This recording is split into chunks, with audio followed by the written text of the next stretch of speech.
Great to see.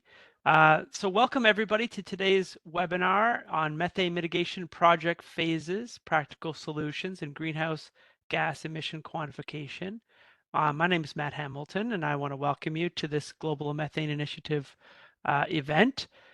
This is actually the second webinar, and many of you may have joined us in the first. The second one in a series where we're going to delve into some of the practical dimensions of methane mitigation at larger or open dump sites, with a focus on things like the phases of success and what it takes to bring some of these projects to fruition.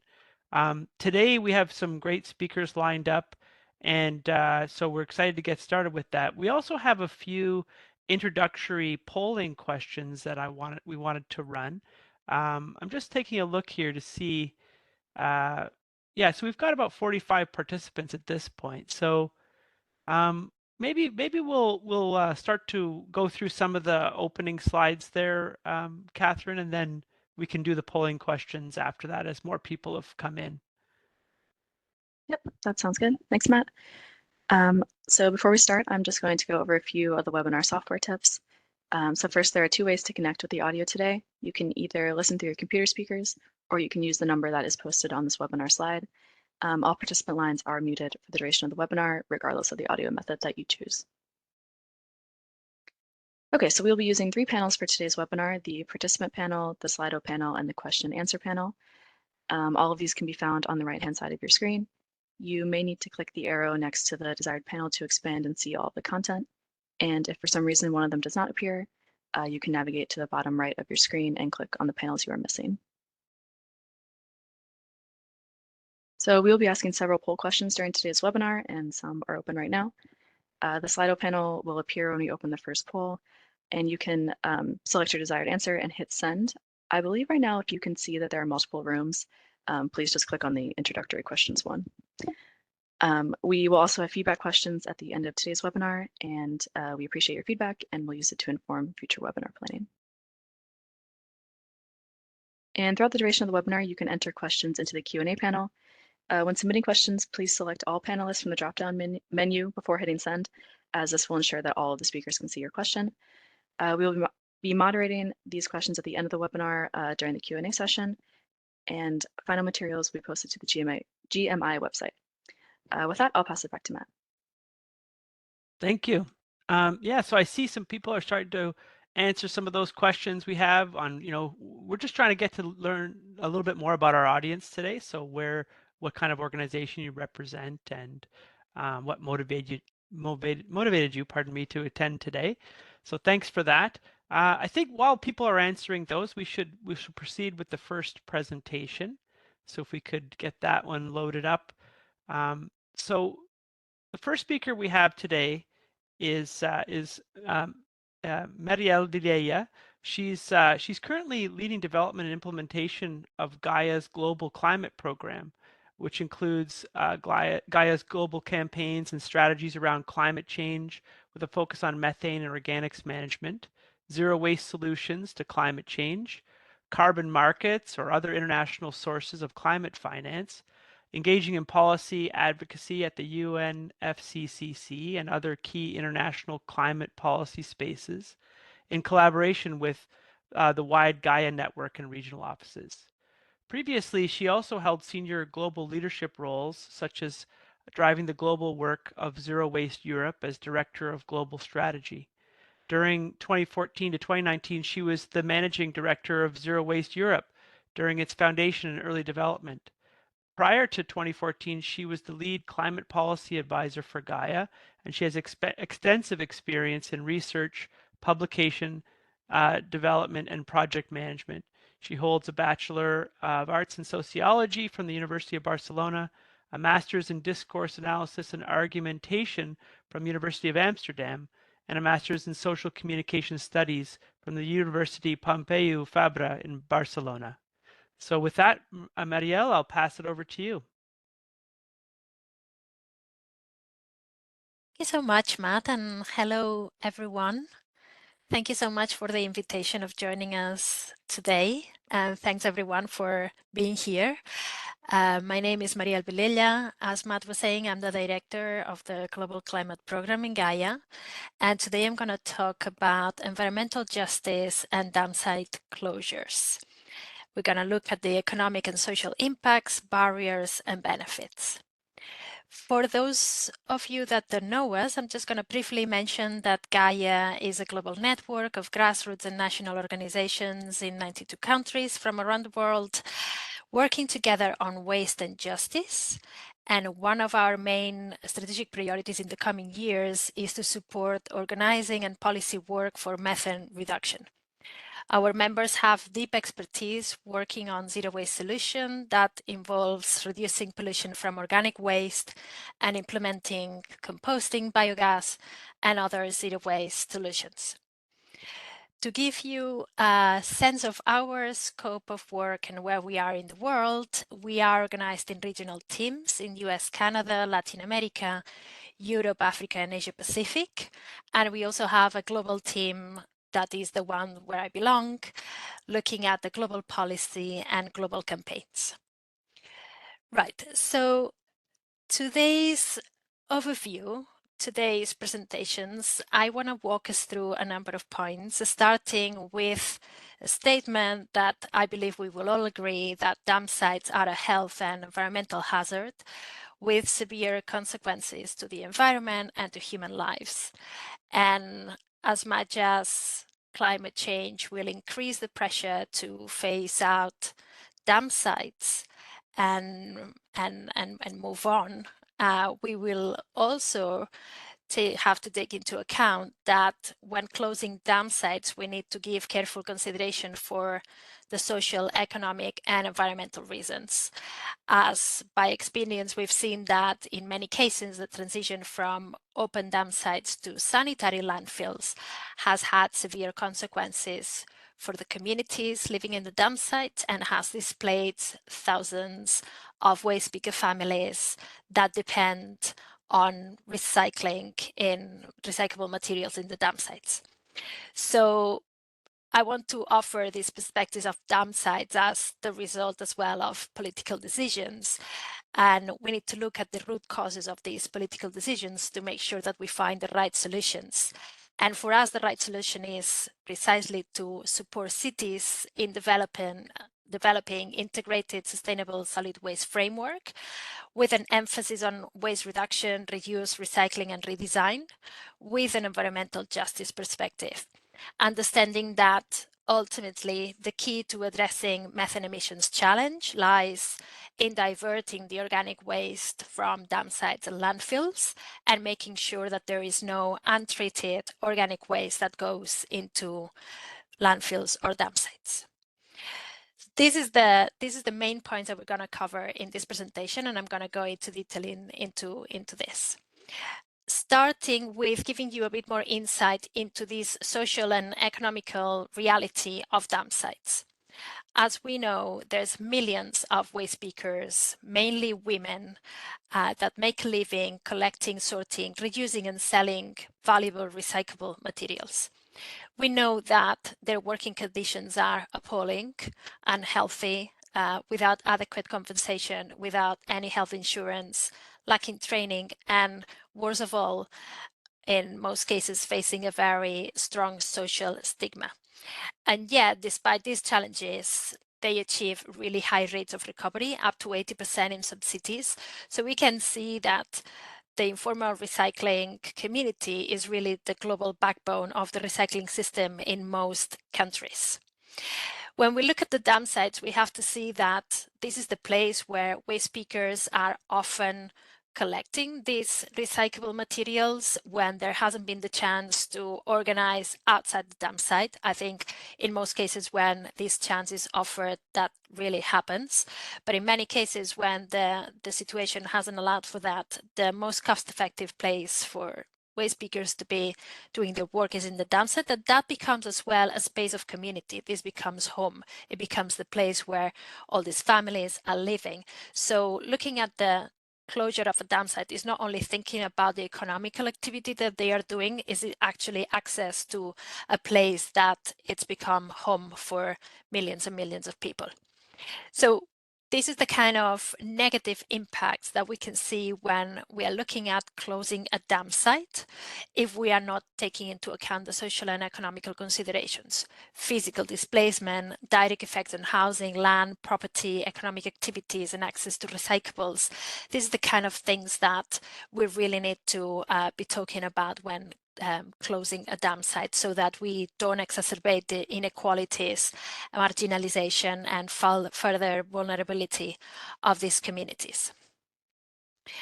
So this is the question that we are facing, as how can we ensure a fair, just, and sustainable implementation of solutions? We know, sadly, that actually environmental justice principles are often neglected, and that means that those social divisions are exacerbated. So as we are all looking more into circular economy and sustainability in the waste sector and reducing the methane emissions, there has to be a prioritization to make sure that all these vulnerable communities are put at the front of political decisions, because otherwise embedding an environmental justice perspectives may not happen just by default. And we are aware of some of the barriers that we are facing in lack of alignment, lack of a strategy, failure to engage issues of justice, and even some solutions that come on the way. If you allow this general reference to very complex barriers that we are all aware of. And the need is also very clear, because right now we also know that the positive benefits related to the reduction of greenhouse gas emissions are more important than ever. When we talk about effective climate action, we cannot just talk about greenhouse gas emission reductions. We really need to address many of the most fundamental ways in which society functions through all these environmental, economic, social, and political institutional benefits. So actually, if we include an environmental justice perspective in the work of closing dam sites and many other environmental issues, the benefits are critical. And in this case, we're looking at better air quality, better employment, better food security, better political institutional benefits, which all are fundamental to make sure that climate change gives us an opportunity for mitigation and also adaptation, and making sure that all these aspects are improved. What we are doing in Gaia, we have been working with leaders from 41 countries, and we have developed a framework of environmental justice principles for fast action on methane in the waste sector. And we are inviting other organizations, including all of you, in joining us in putting these principles into action.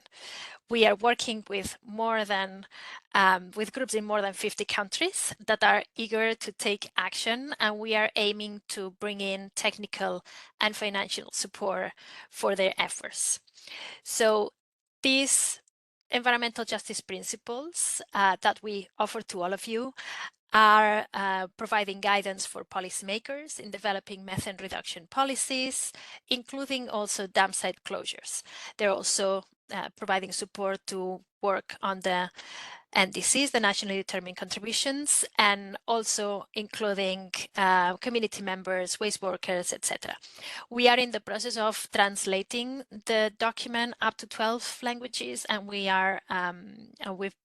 launched it at COP28 last December, and in the coming months we will be sharing with many institutions and organizations promoting the adoption of these principles. The principles provide a vision for systems change towards zero waste, climate justice, and quick action on methane reduction. And with the belief that the successful implementation of organic waste diversion in line with environmental justice principles can build community waste workers and local government buy-in, and demonstrates that there's the practical effectiveness of these strategies, including all these co-benefits that I was mentioning for the livelihoods and environmental health. So now I'm going to go through these principles, and we're going to look at each of the principles, and we're going to see how it can be applied in a process of closing a dam site. So starting with the first principle, the first principle talks about respecting planetary boundaries to ensure intergenerational equity. Recognizing ecological limits, the waste hierarchy must be applied to reverse climate change and drive a just transition that ensures intergenerational equity. The bottom line of this principle is that we must give priority to upstream solutions. And we know that upstream solutions, when it comes to the food waste hierarchy, really looks at organic waste prevention as the most powerful tool for reducing methane emissions. Organic waste prevention, food waste, food loss, all are these strategies in the upstream that must be completely prioritized. And you can have a lot more detail of, you have all the detail about this in our report Methane Matters, which I have added a reference to it at the end of the presentation. So you will have the links to all the publications where most of this content is explained in more detail. So waste prevention at the top, and then for the organic waste that cannot be prevented, in our zero waste practices, what we see that is most successful is to ensure that there is a source separation of organic waste. That is what guarantees it's going to be quality waste stream that can be then taken into composting, into biogas. So very important to have source separation, and even better with door-to-door collection, separate collection. And that can then be brought to composting, to biogas, as I was saying. And for the organic portion that stays in the residual waste, we can do biostabilization. So there's a drying process that will neutralize the potential methane emissions that would come out from this residual waste. And for the landfills and dump sites, we can provide a biocover. This is a technique that it's increasingly being researched, and CCAC just launched a report recently that gives a lot more insight into this. These are basically the pathway that we presented in our report, and that gives us as much as 95% of methane emission reductions from the waste sector by 2030. So basically, as we look at dam site closures, it's really important that we look at and support cities to precisely transform the whole waste management system to make sure that we divert the organic waste from the dam site and the landfills, but also that we make sure that there's a system in place that will make the most of that waste, will be prevented or will given the highest use. The second principle is about waste pickers, respect for all waste pickers and waste workers. Upholding and strengthening human rights, we must center equity and justice in all our actions, protecting the livelihoods of waste pickers and waste workers, and ensuring no harm in the first place.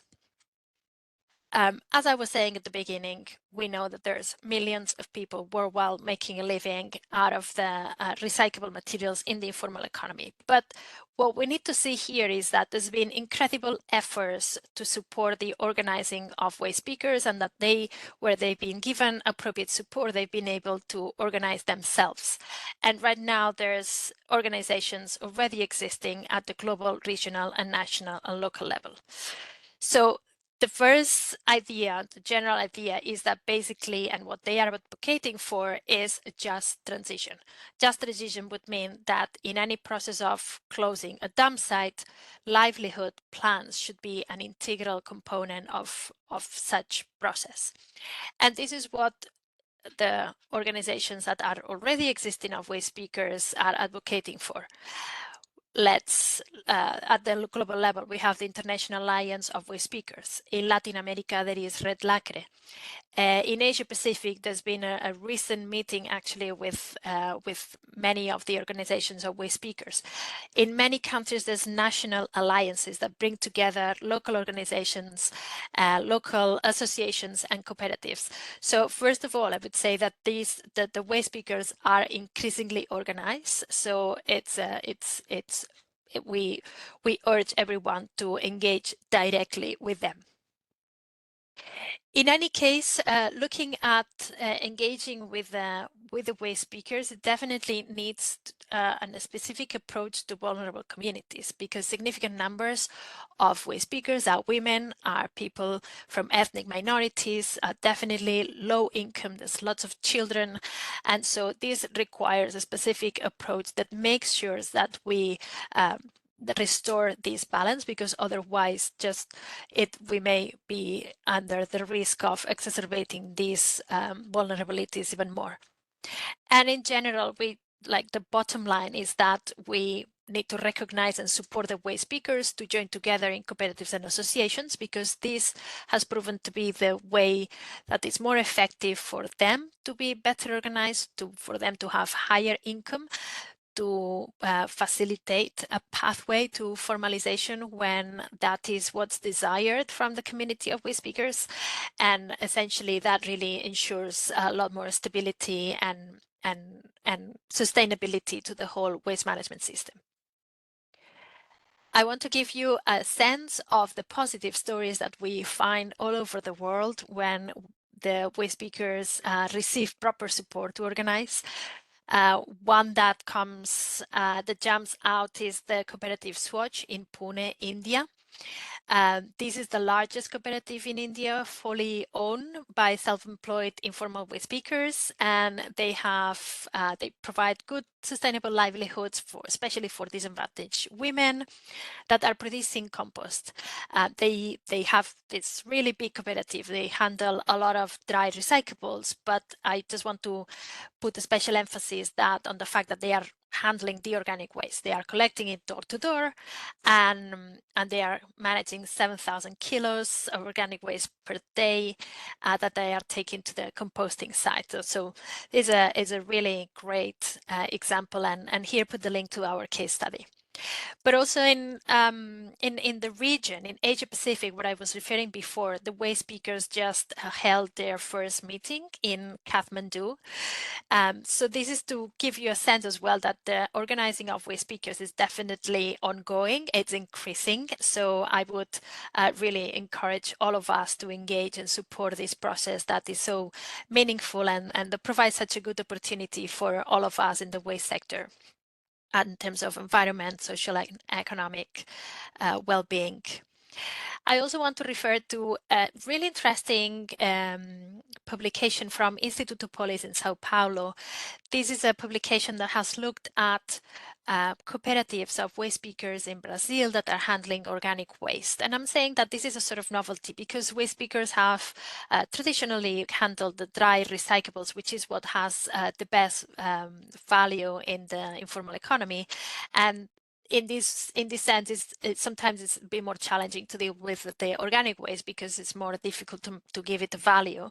And yet there's places where there's been already positive experiences, and Institute Polis has good data in this regard and has been looking at some of the best examples in Brazil. Also, this publication from the Zero Waste Alliance in Ecuador that has been published just last week, Crecer a Cielo Abierto. This is a research conducted over 5 years in one of the dump sites in Ecuador, looking at the impacts on children. So this gives a real good insight into all these specific circumstances in which the communities of waste speakers live and that need to be taken into account when we address a dump site closure. And of course, to give some final regional balance, I want to mention the experience of Nipe Fagio in Africa, in the city of Dar es Salaam in Tanzania, where Nipe Fagio, this organization that has been supportive a cooperative of waste speakers to lead a zero waste system for several neighborhoods in the city, and it's one of the pioneering examples in the regions, to the point that we're co-hosting the Global Zero Waste Conference in July 2024, that I take the chance to invite you all. And I put the link here because it's going to be great that we are able to inviting all the participants to see the site and what the work that they are doing. So I hope that this gives you a sense that the waste speakers are getting increasingly organized, that they are definitely a stakeholder that needs to be fully involved in any of the processes when we're looking at dam site closure. The third principle is about inclusion and building from local knowledge. In decision-making processes, enhancing inclusion and meaningful participation is a must, along with building from local knowledge and expertise, and kind of links to the last slides. That is including waste speakers, but also including the local organizations and making sure that there is a participatory and representative decision-making process to avoid inappropriate measures to be applied, which would ultimately increase the cost to society. And the challenge here is that often, despite local residents and civil society organizations have significant expertise and contextual knowledge, often we see that input from technical teams may be given precedence over the views and experience of local communities and residents. And basically, it is just critically important to make sure that those views from the local level are not put on the site, and that there is communication that is cultural sensitive and locally appropriate, and that there is facilitation for the involvement of the local organizations that are able to engage in dialogue with all stakeholders. It's not just a matter of informing, it's actually a matter of facilitating and making possible that local organizations are on board of the process. And that essentially will result in more cohesion and more more guarantee that the process that is designed is appropriate for the local level. So definitely it should be a win-win for all parts to engage at the local level. The fourth principle is about responding to pollution and environmental harm with accountability. Any pollution or environmental harm caused must be addressed with accountability, putting means in place to compensate for damages and prevent further harm. So how we apply these to a dam site closure? I want to make reference to some of the things that we've seen that our community, our global community, have said this should not happen. If this has happened, this needs repair. And the first one that comes up when this question is made is the privatization of waste management systems and the restricted access to recyclable materials, which for the obvious reasons will be very negative for the communities that are depending on recycling materials. So, and this, especially if this process is made without any consultation, without any involvement, the more division that it causes, the more opposition that it will trigger. It often happens that the privatization and the restricted access goes together with an investment in thermal treatment of waste, that is the waste to energy incineration or similar, which definitely there's very good reasons not to go for in sense of the contribution to climate change, the CO2 emissions that come out of burning waste, the air pollution that comes out of burning waste in incinerators, the high cost that it takes, especially over the next decades where climate action is most needed and where climate finance is so wanted and needed. Definitely a red line very clear in our global network is that no climate finance should go to waste to energy incineration. And or similar, there's other technologies that are similar to that, say pyrolysis, gasification, some of this. Mechanical biological treatment is MBT is also something that has been experienced and definitely has caused negative consequences for the environmental and economics and social reality.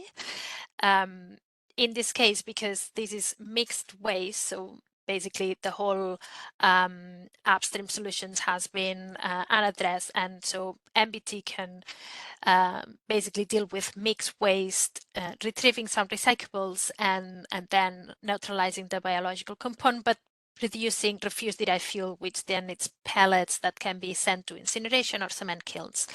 And the experience that I hear from the organizations on the ground is that perhaps a few jobs will be given to some waste speakers, but essentially this is again another way of making waste inaccessible to most of the waste speakers, which will be displaced.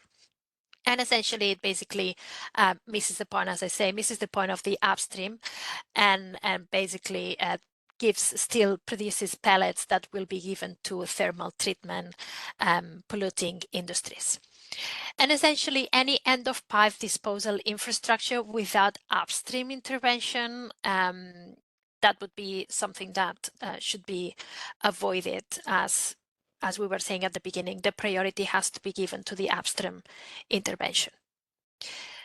Okay, the final principle is about supporting holistic solutions through system change. A systemic point of view must be used to find solutions for interrelated crises like climate, public health, poverty, gender, racial and class injustice, inequality, conflict and war, and to ensure solutions in the waste sector meet and exceed sustainable development goals and climate targets. Definitely, we need to find holistic solutions. At this point, we can no longer just look at waste from a technical point of view, just looking at the only infrastructure technological point of view. We need to look at it, all these social, economic, political dimensions, and make sure that the solutions that we bring forward bear in mind all the other interrelated crises. And how do we apply this to a dam site closure? As in a general recommendation, we would definitely have multi-stakeholder alliances engaging in dialogue to transform the linear system, waste to disposal, towards a circular, zero waste, local and justice-centered economy, bringing together all the people involved: government officials, zero waste implementers, waste speakers, climate finance advocates, environmental health experts, agroecology and food system advocates, and many more that I'm not bringing in here, but many of you all here that have definitely valuable expertise to bring on the table. Definitely important to have a pluri-diverse team of people to be engaging with these processes to make sure that we have a systemic approach. And so finally, some final conclusions for an environmental justice and human rights-based approach to dam site closure, to say that we need to recognize that we have a human right, which is to have access to a clean, healthy, and sustainable environment. And this means that everyone has equal access to sound management, including regular collection and safe disposal sites that do not threaten human health or the environment. And in order to have this, we need affirmative action to protect the rights of waste workers in the informal economy, as they are the backbone of the global recycling system. And that means that the livelihood plans have to be an integral component of any dam closure process. Ultimately, we want a just transition from a mindset that is more focused in making burying of waste efficient towards a system that prevents and diverts organic waste as the main strategy, prioritizing recovering, recycling, and composting systems with a zero waste vision, that is making sure that we reduce waste as a first priority along the way, with always environmental justice principles. And in this sense, I hope that the environmental justice principles that we have elaborated in our network are helpful and give guidance, and we remain at your disposal to engage in further conversation conversation and see how this can be used in your context, which we hope is going to be a game changer for all of us in making sure that we reduce methane emissions and we as well provide all these co-benefits for social and economical and environmental health that we all need so much. That's it from me. Thank you so much for inviting us to present today. And please, I look forward to your questions, and please have a look at our publications in our website. We can give you more detail about everything that I have explained. Thank you so much. Thank you, Maria. That was a wonderful presentation. I really enjoyed that, and I hope everyone else on the line did as well. I wanted to just draw people's attention to the Slido. We do have some polling questions that are open, and they're related to this presentation. So if you should be able to go to the right-hand side of your screen and click on the Slido drop-down, and you'll be able to what's called select a room. So you can see there's some questions on environmental justice perspective. So I'd encourage you to do that. And if you haven't done so already, the introductory questions as well are there. We'd love to hear your responses to those. Okay, so with that, also the Q&A drop down, you can feel free to put your questions into the Q&A section, and we'll try to address them as best we can. So Marielle, I'll start with the one question I'm seeing there now. The first question. So it has to do with like they'd like to know, how does landfill gas and biogas and composting technologies, like how can they be used in communities at small scale dump sites? Have you seen that? Is that an experience you've had? And then how are local government agencies involved? So maybe there's sort of two questions there. Yes, definitely. Thank you for the question. Really important one, especially I believe that the small scale is where we see a lot of good practices getting started, and then we really want for them to upscale and go bigger. But definitely at small scale, especially the composting site and the biogas, there's a lot of positive experiences. Especially the composting, I would say that is kind of the easier and most widespread, because it definitely, it doesn't require so much capital to get started. It just means it just requires basically the organizing and the labor force to make it happen, and the space. I would say the space for the composting. And that is definitely supported by many local municipalities. Like the example that I said for Pune, Pune has the local corporation, the local municipality has a contract with Swatch, the cooperative, and that they completely, they have a contract. It's a formal relationship that happens. It's all good. I have to say that as well in Kerala, it's the other place where the small-scale biogas has been very successful. And here as well is there's the government of Kerala and the state government and the government of Trivandrum, the capital, that have given a lot of support to biogas at the small scale as well. Very good, because it provides a source of energy that can be used at the household level. But also in Mumbai, there's another organization of waste pickers that have been doing as well the collection of organic waste, and these are the same waste pickers that are managing the biogas at small scale. So I would say plenty. There's definitely in the places where there's been support for the organization of waste pickers and there's been a good relationship with the municipality, then basically it's just a natural extension to see like, okay, the waste is collected, what can we do with the waste? And composting and biogas are definitely some of the most positive experiences. I have to say in Ecuador, there's a really wide network of local composting. Composting is definitely widespread. So yeah, we have lots of in Indonesia as well. We have lots of case studies in our website.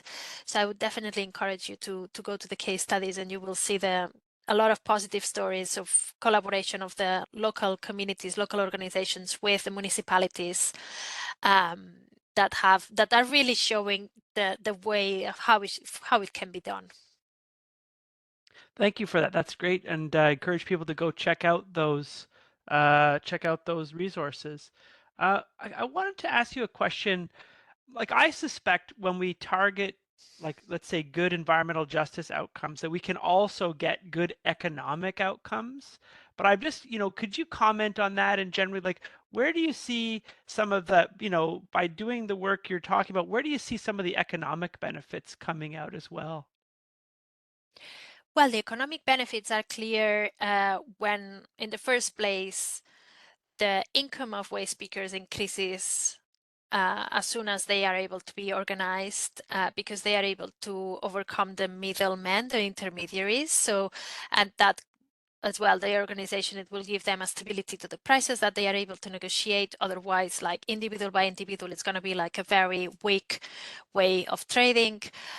So the organization ensures that there's a more stable pricing, ensures that, and not only is the pricing, it's also then the quality of life, because, cooperatives of waste speakers will make sure that there's a scholarship for children, so children don't have to go work and they can go to school, so that they can change the generational nature of this work.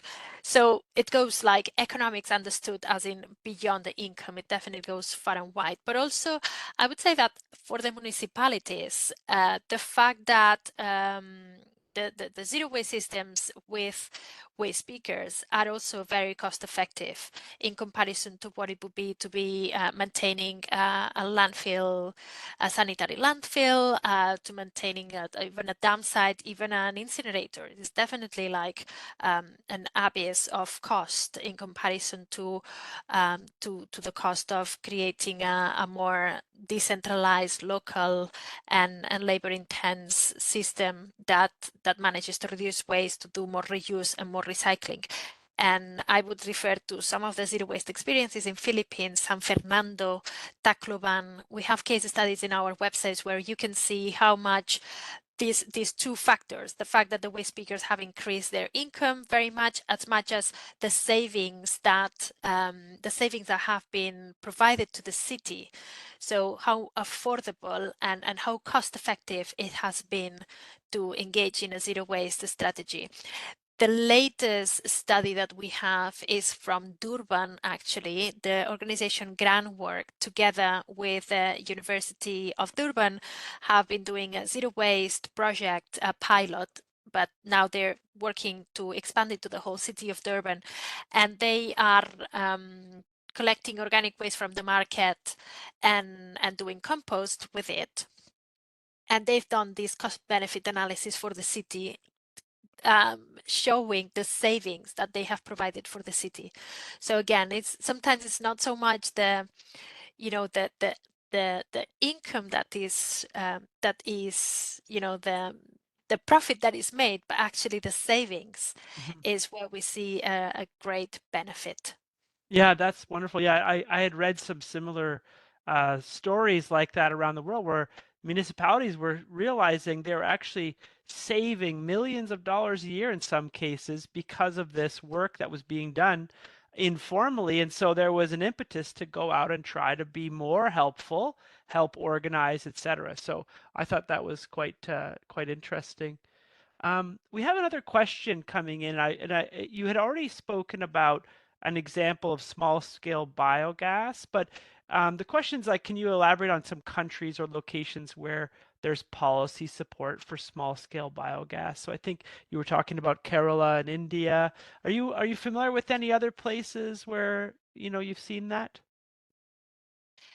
Um, um, I mean, this is definitely the place where I know that the organization of Tanal has been really engaged in Kerala and Mumbai. These are the two places where we have documented case studies, and Hmm. there is interest in many other places. I'm sure that there's other experiences, and there's definitely interest and opportunity, a lot less than composting, as I was saying, because composting is kind of more easier. Hmm. But I could go as I say, I work with regional teams, and regional teams are often more connected to the specific cases. So if definitely I could ask for more examples if that was something that that I can provide later. Yeah, that's great. I know like with GMI, I could say, you know, there's a few places we're familiar where small scale, like Vietnam is one place where it's been worked on. You see it in Philippines as well. And so, you know, and there are different experiences, right? You were saying like composting, it tends to be more popular for a number of reasons. One, it's a little less sophisticated, let's say, you know, and complex. And so managing some of these even really small scale systems, they get off to a good start, but sometimes they fall into disarray because they're hard to maintain. So it's one of those things that's worth examining all the options, right, to suit the scenario. Okay, so that's great. I'm just looking to see if there's any more questions. Maybe what we'll do is I'll kind of finish on one question, one last question for me. Um, you were talking about systems change, and I think that's, you know, that's something that we are also interested in.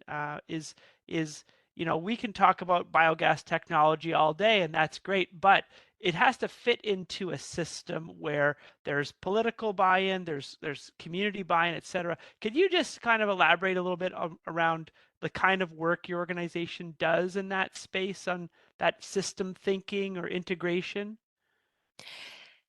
Yes. Right. So basically, as I say, our organization works for supporting the organizations working at the local level.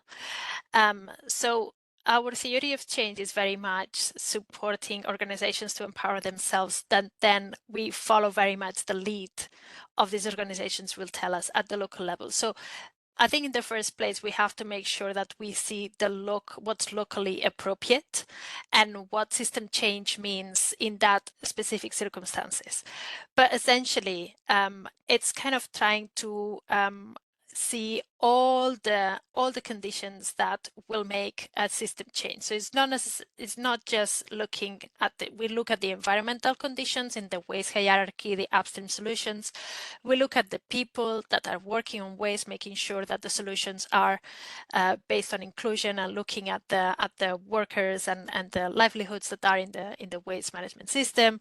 We look at the local organizations and what is the lead, what they are telling us about what needs to happen at the local level, and also kind of trying to see as well the sort of faults or the polluting solutions that we don't want to see.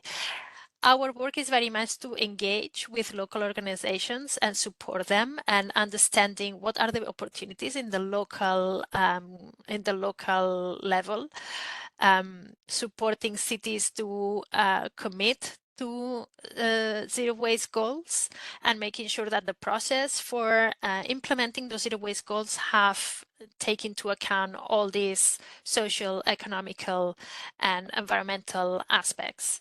So it's gonna be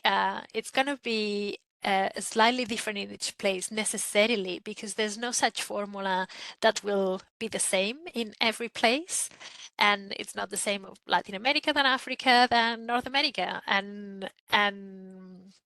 but I think that basically precisely, and that's why our environmental justice principles have been like really instrumental in providing guidance, is that these are the key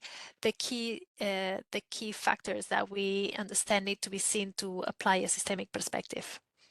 That's great. Thank you so much.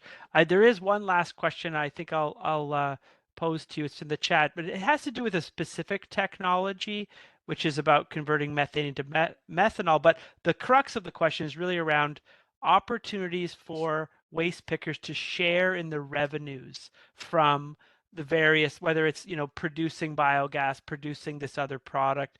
Do you see that as something that's taking place, or are the waste pickers like participating in let's call it the profit side of things if it's there? Okay, so I'm not familiar with these specific technology that this company says that they have just received a US patent, and it's great to see that someone is thinking that this could be beneficial for our speakers, and that's great. And definitely, I would encourage to get in touch and to explain how that could take place. So yeah, sorry, Yeah. I cannot say Oh, more that's about that, great. but I That's would, great. yeah, I would say that this is a good start. This is what we want, basically. Like any ideas, definitely. If we can think that this could be beneficial for we speakers, absolutely engage, talk to them, talk to the organizations, and that's the start. That's definitely a positive start to get going. That's great. Thank you so much. We'll give a round of applause to this presentation. Thank you so much. That's great. So I think we'll get ready now for the second presentation, if we could move forward. So our second speaker today is Dr. Ali Abedini. He's a distinguished landfill gas expert with several decades of hands-on experience in landfill engineering and solid waste management sector. He's renowned for his expertise in these areas, and he serves as a faculty member at the Solid Waste Association of North America's British Columbia group, and actively contributes as a technical member to the International Waste Working Group.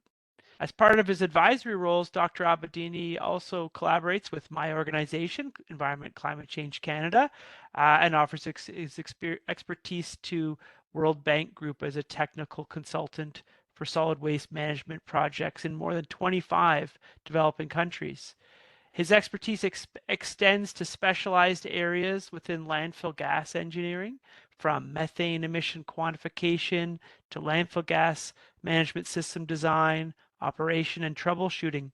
He's credited for developing the precision-focused UBC integrated landfill gas generation model, or UBCI model, and has pioneered the surface scan emission quantification technique, a patented innovation in both Canada and the United States.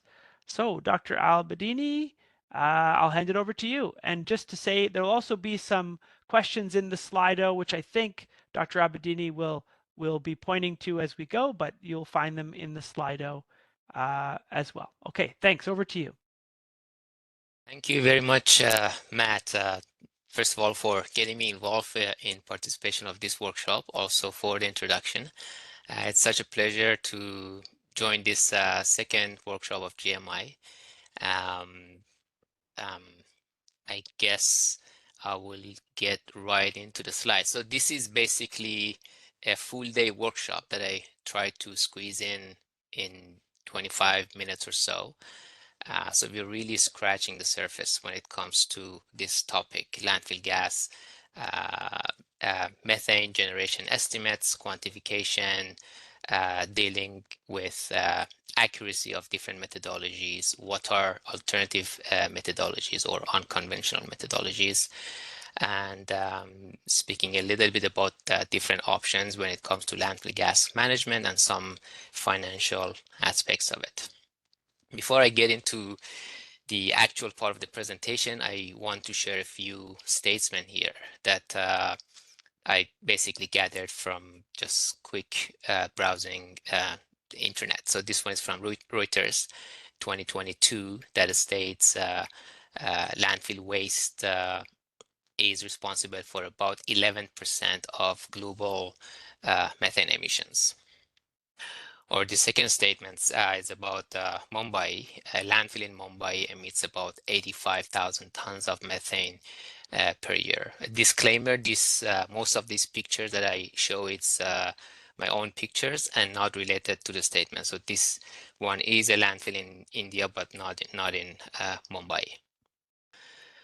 A Buenos Aires landfill releases approximately 250,000 tons of methane annually. Or this one from US EPA, it just states in 2021, US landfills emitted around 122 million tons of carbon dioxide equivalent of methane. And this last one, which is from actually Environment and Climate Change Canada, the graph shows projected methane generation from Canadian landfills, of course, discussing different scenarios, how we can bend the curve if we do what. different strategies in regulating landfill gas emissions and etc. So the reason I share these statements is to open up the discussion on how do we know how much methane is actually generated from a landfill or from a dump site. And that takes me to this graph, which I'm sure many of you have seen before. This is a typical methane generation modeling projection that shows throughout a landfill lifespan how much methane is generated. Now let's try to pull up the question number 1 from the poll.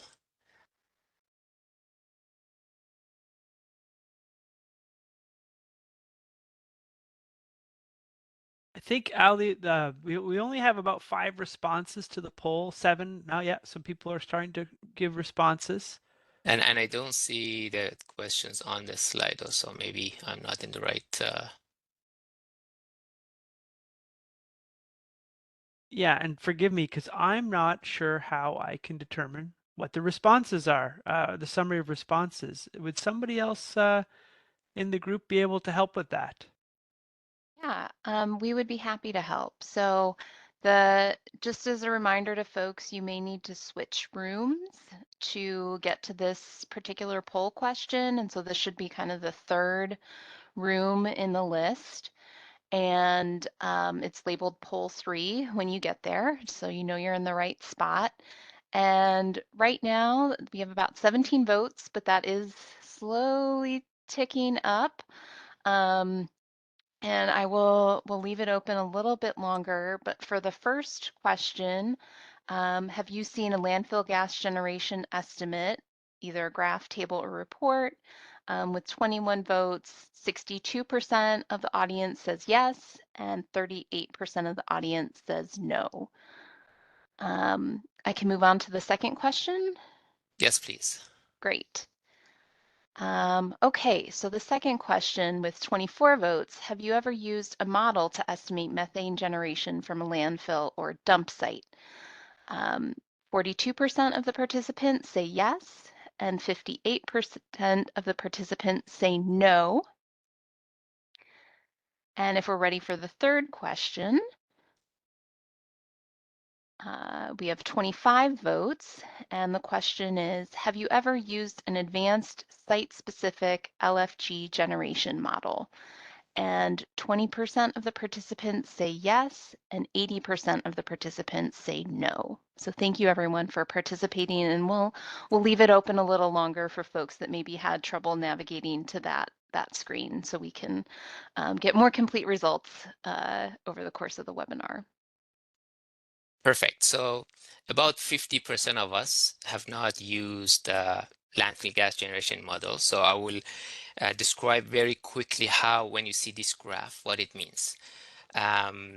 So as you see on this example, this landfill has started receiving waste in 1975. That's where the curve shows us the opening year of the landfill. Normally, this methane generation continues to increase until it peaks at the year that you stop putting additional waste into the landfill, or I should say organic waste into the landfill. So the peak shows the landfill closure year or dump site closure year.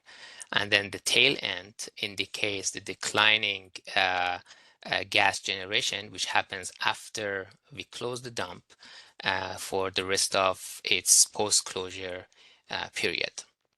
Now, these models are developed for different purposes. They are used for GHG emission inventories at national or global level. So those statements that we were reviewing together are basically based on a model that has been used to do those estimations.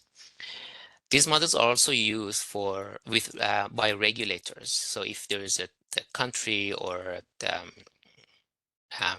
community with landfill gas regulation in place, the regulator use these models as a screening tool to see which landfill is generating methane above a certain threshold, which would make them regulated, or which landfills are exempt from that regulation.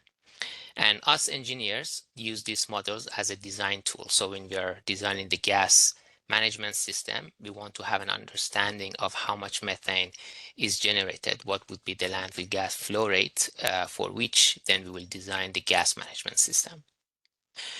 I don't intend to go too much into the detail of the equation, but this shows one of the first order decay methodologies which is used by these models. What I do want to discuss here is that these models are based on three major parameters. One is how much waste we put into the landfill, the waste tonnage basically. Two is the decay rate, how fast and how quickly the organics gets decayed, hence the gas is generated, which decay rate mainly depends on the climate, amount of precipitation, the waste composition, and how the landfill is operated.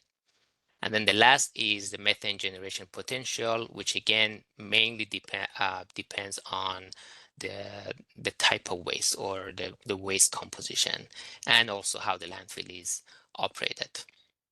So as a simplified version of how the landfill gas generation takes place, I would show it as shown here. So when you put the waste into the landfill, all those organic waste, paper, food waste, textile, wood, all those cellulose, fats, carbohydrate, and proteins are hydrolyzed and fermented by acid former bacteria. And then those organic acids generated from this first phase of the process are consumed by different type of bacteria, we call them methanogenic bacteria, to produce landfill gas, which is mainly methane, carbon dioxide, and water. And the takeaway from this slide is that this second phase or last stage of gas generation can only occur in absence of oxygen, meaning that if there's an anaerobic environment, then these methanogenic bacteria can actually function and generate methane. If it's aerobic environment, you will not see any significant methane generation taking place. How does that anaerobic environment takes place at the landfill? So this picture shows a properly operated landfill.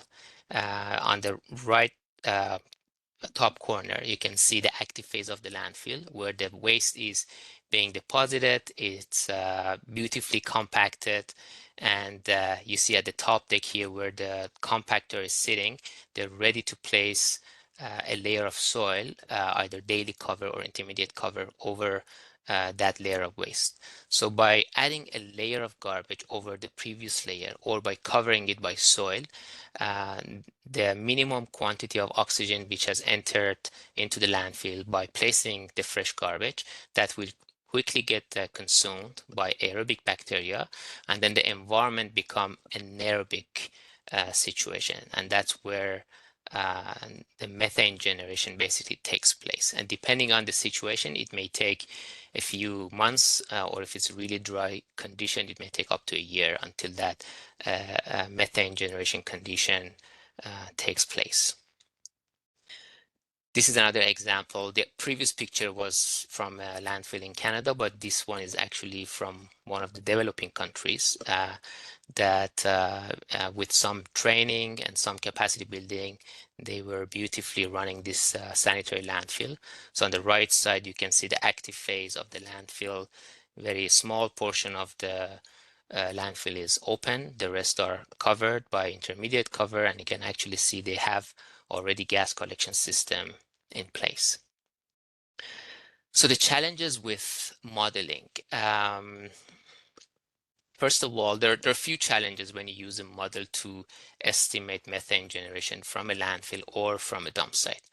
And the first goes to the model itself. So those who have experience with doing landfill gas generation modeling know that depending on what model you use, you may get different results. Second challenge, which mainly goes to dump sites and to landfills in developing countries, is the issue with the data quality. In many cases, you don't have the historical waste tonnage that has been placed into the landfill, or you don't have information about waste composition, which makes it challenging to do a good job in doing the landfill gas modeling practice. The third is the poor operation at the landfill, which may change the situation from a typical landfill operation that you would assume during the modeling exercise. So that poor operation can result in aerobic decomposition of the organics. And as I mentioned, in that situation, the decomposition and the byproducts of the decomposition are different. So if there's an anaerobic situation, you would expect the typical landfill gas generated. But in aerobic situation, aerobic landfill operation, there's a lot less methane generated than you expected. And the last issue with the modeling challenges is the typical landfill fires that they take place in poor operation situation.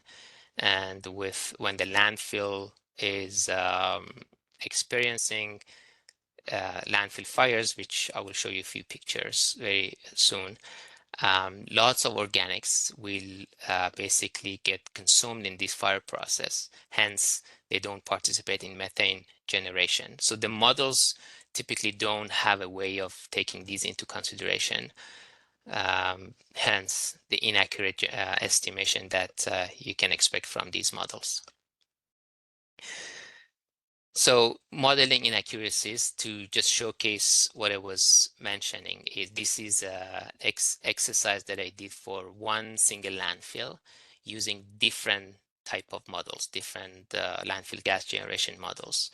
So this landfill, as you can see, all models understand that the landfill opened in 1999, but when you compare the peak methane generation using different models, the numbers range anywhere between 10,000 tons per year of methane all the way to 34,000 tons of methane. So quite a big range when you compare different models. So what model to use? Which one is more accurate when it comes to estimation of emissions of methane or methane generation from this site?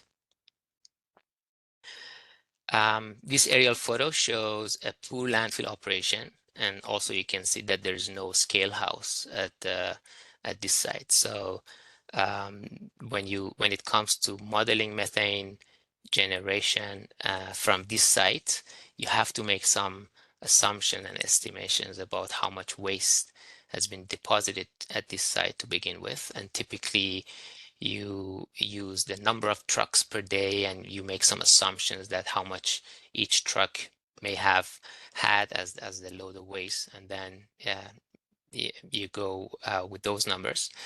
Also, you can see the waste is not covered at this site, so there's a lot of aerobic decomposition, or say similar to composting. Basically, the organics are being composted aerobically and not going into anaerobic phase for methane generation.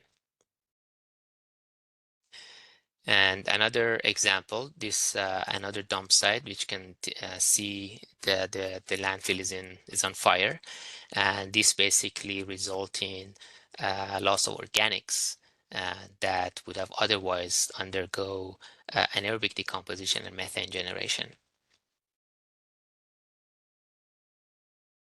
Another example of a dump site operation, you're looking at 3 to 4 hectare of open dump and no cover in place.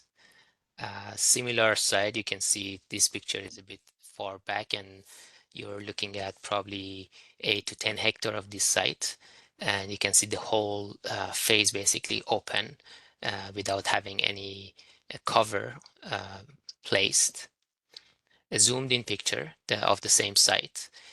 When we do the modeling, we do consider some factors to take into consideration how the landfill is operated. And some models call it methane correction factor, that they would say, okay, because this has operated as like a poor operation or a shallow landfill, we consider this discount factor for developing a better or more accurate methane generation. But these are all based on the assumptions. A landfill like this, if you have 1 meter of garbage open to air for a few months to a year, basically most of, I would say, all the food waste would be aerobically decomposed, and maybe some papers and wood waste will still be there. And then if the next lifts of garbage comes over to cover the previous lift, they may go into anaerobic phase. Otherwise, you can assume way less methane actually generated from a site like this than any model would result in.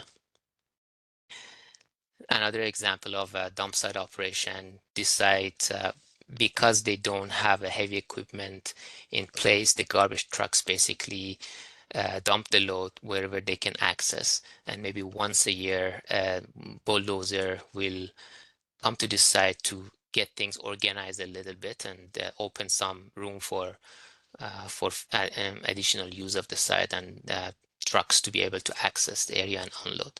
So a situation like this, I would say very little methane generated. And these are the things that in the models you have a hard time to make a proper assumptions and accurate estimations of the actual situation. Another picture shows, again, poor operation, landfill fire, and very large presence of cows at the site. And when I visited this site, I thought maybe I should add to the model a cow factor, because these animals also are feeding off the organics that we are assuming will be participating in methane generation and when you use the model. So that takes us to alternative quantification approaches. If not the conventional techniques of modeling, how else can we quantify methane emissions or methane generations from a site? And since I'm not able to see the polls, if one of the colleagues can help with pulling up the question number 4 and question number 5. Of course. So folks, just as a reminder, you may need to go back to the Slido page and navigate to the correct poll, but poll 4 is now open, so that should be the 4th room in the list, and you should see 2 questions. The first question is, have you ever used an alternative technique for methane generation quantification? And so I'll give folks another couple seconds to answer that. And then the second question is, which of the following do you think will be a more practical and viable approach, with the answers as advanced modeling or field measurement and testing? So I'm still seeing the votes tick up, but I will display kind of the real-time responses. So for have you ever used an alternative technique for methane generation quantification? Right now we have about 24 votes, and 35% of participants have said yes and 67% have said no. Sorry, I know those don't add up to 100, but we're getting kind of real-time responses. But yeah, about 1/3 say yes and about 2/3 say no. And then for the second question, which of the following do you think will be a more practical and viable approach? About 40% say advanced modeling and about 60% say field measurement and testing.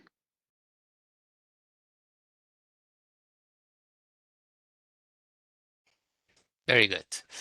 So your answers are, I mean, at least to the second question, or question number 5, to keep you all happy. So all answers are correct.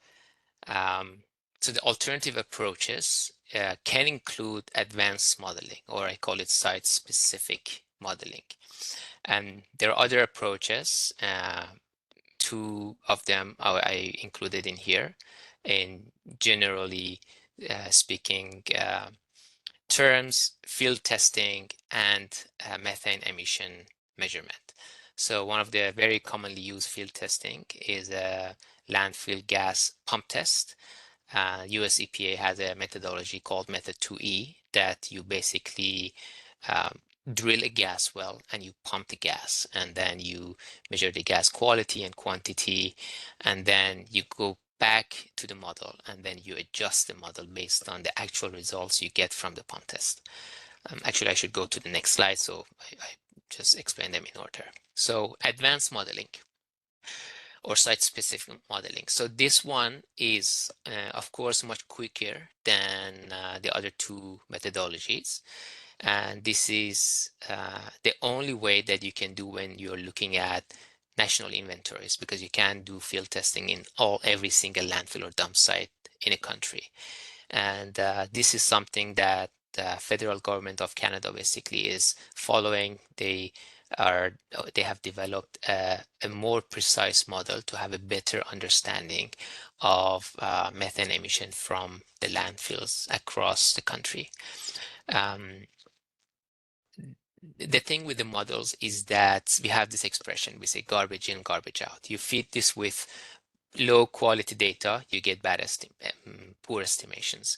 But the more accurate data you can feed into the model, if it's a good model, then a better understanding and more accurate understanding of the actual methane emissions you can get as an output from the model. Typically, if it's even for a site specific for one single project, one site, what I personally try to do is to do interviews with the site operators, find the guy who has been there for 20, 30 years and just talk to him about historical fires, about his observation, about changes in waste composition. So the best that you can get as data to feed the model, the more accurate you can have the methane generation estimation. From financial point of view, this is the cheapest way of doing the estimations. But from engineering point of view, if I am going to invest $1 million, $2 million in a landfill gas collection or gas utilization project, I would not rely specifically on the model only. I would do some field testing as well. The second alternative approach is field testing. As I mentioned, US EPA Method 3 is one of these tests in which you drill 1 to 4 gas wells, depending on the size of the site, and you collect the gas basically using a pump, and you quantify how much the known mass of waste is generating how much gas. And you run the test until you get to a stabilized situation. And then based on that understanding, you can adjust your modeling projections based on the actual field data that you gain from this test. These tests usually takes about 2 to 3 months and a bit more pricier than just modeling. I range 50,000 to 150,000, again, depending on where you're talking about the cost of drilling the gas wells and how long it would take us to get to the stabilized situation in terms of the gas collection, the quantities and composition of the gas. The beauty about this one is that not only you quantify how much gas is collectible or generated from that known area, which we call it radius of influence of that well.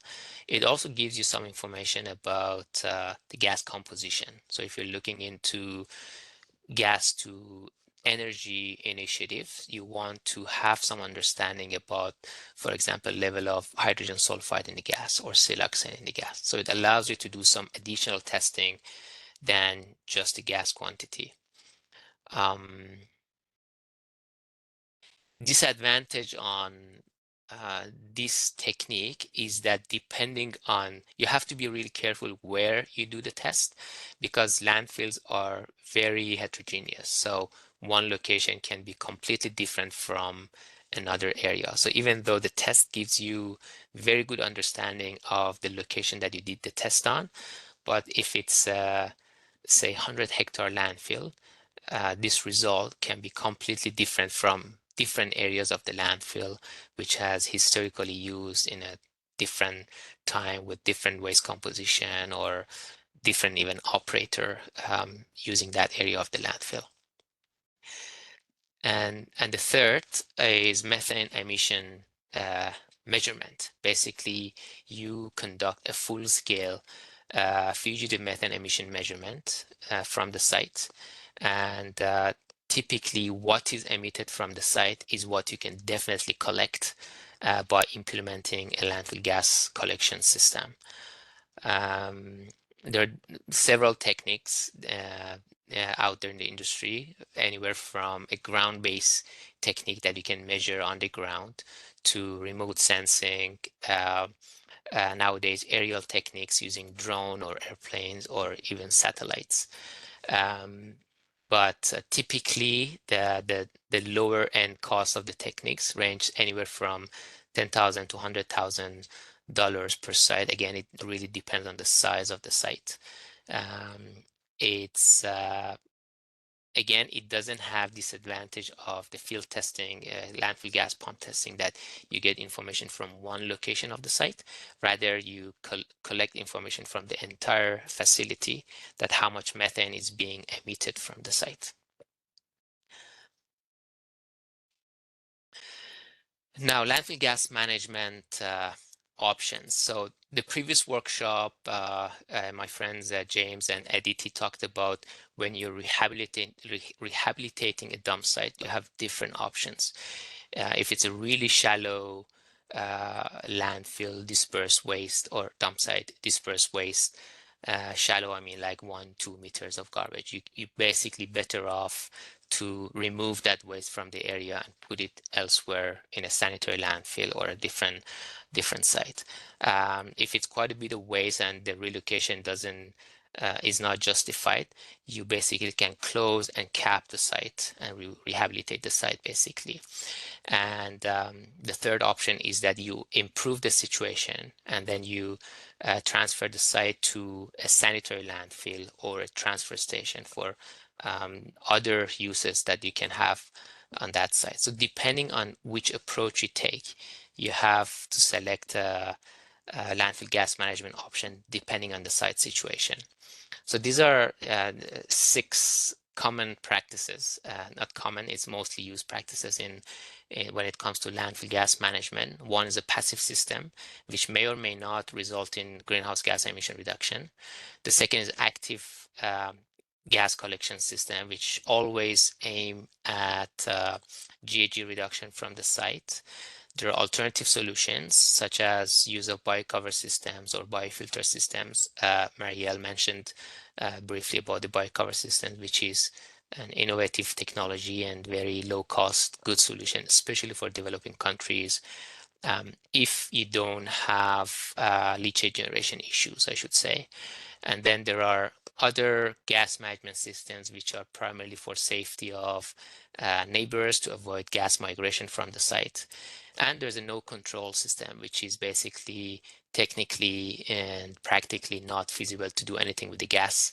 And you basically, and the quantities are so minimal that you can just vent it off to atmosphere.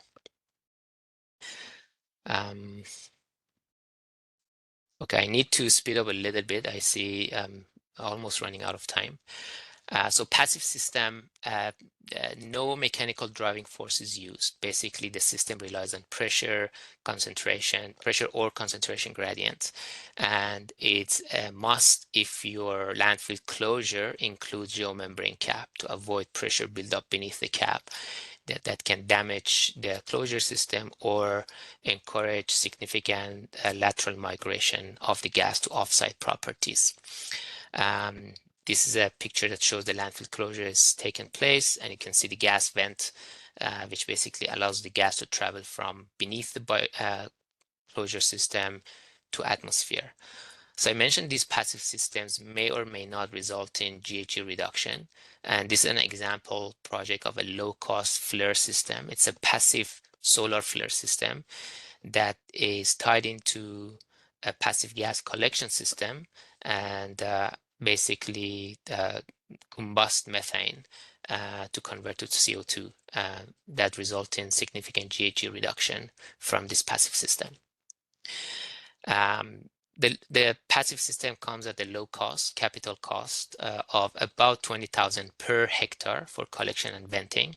It has a very low operation and maintenance cost.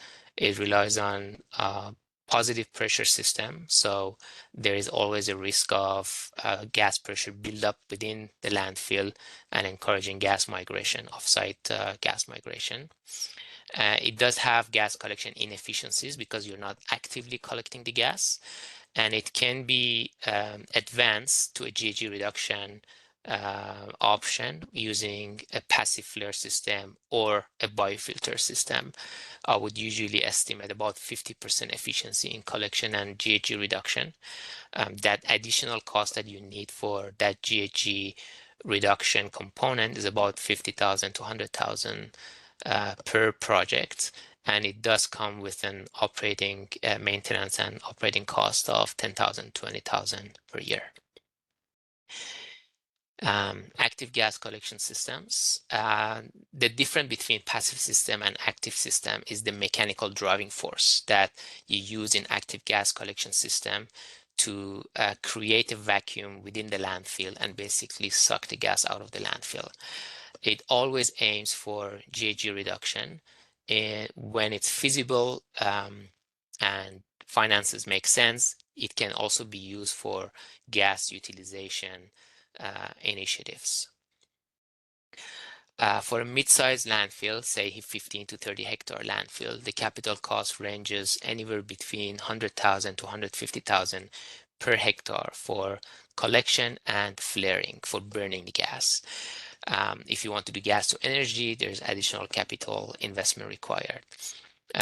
Operation and maintenance costs ranges anywhere between 10,000 to 15,000 per hectare per year. And typically in my designs, I make an assumption of 75% GHG reduction approximately. Again, it depends on type of the closure system and how the gas collection system is designed.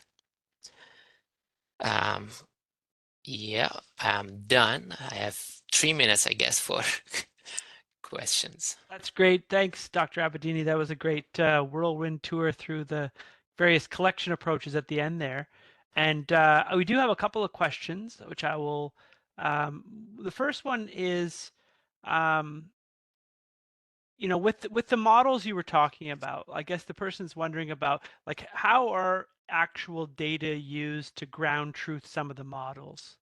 And I think it varies, but I'll let you answer.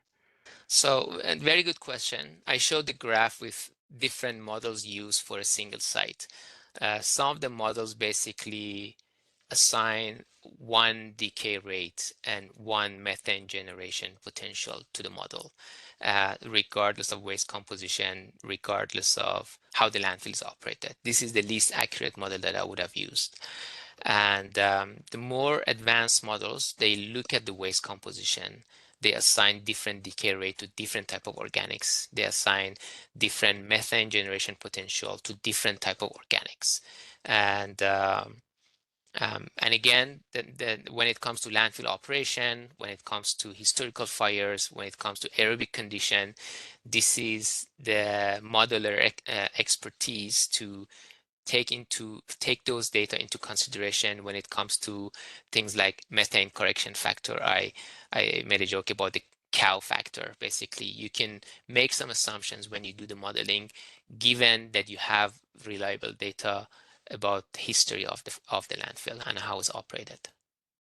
Yeah, that's great. Thank you for that. We have time, I think, hopefully for one more question. So it has to do with the use of drones, but in this particular case, we're talking about for total site emission estimates. So is that something that you see that's used regularly? Not at all. This, particularly in the US, but I think we can comment more broadly about the use of drones for total site emissions.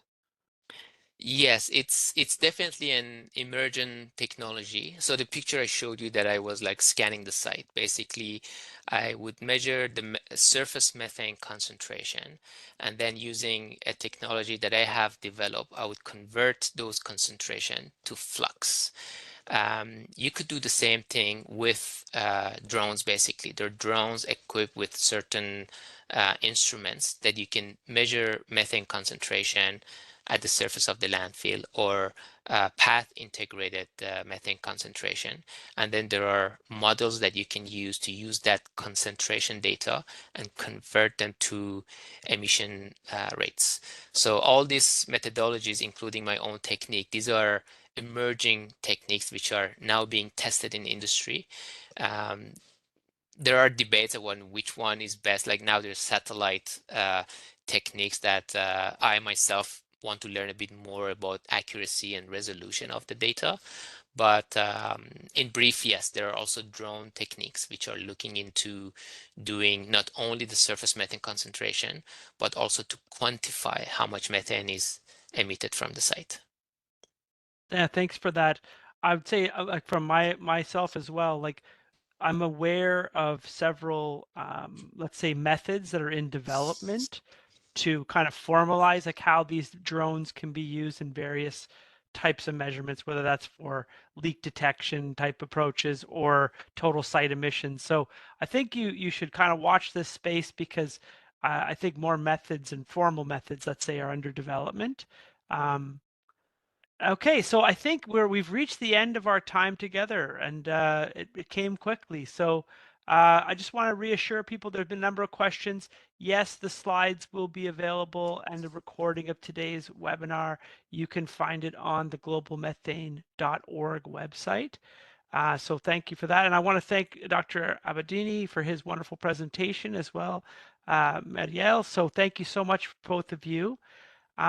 For the audience, just so you know, we are planning a few more of these webinars, so please stay watching your email. We'll be sending another invite shortly for the third webinar, and I believe we have a fourth one in the works as well. So hopefully you're enjoying this as much as I am and getting a lot out of it. And yeah, thank you for your participation, and we hope to see you again.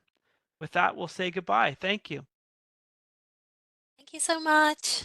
Bye, Next everyone. time. Bye.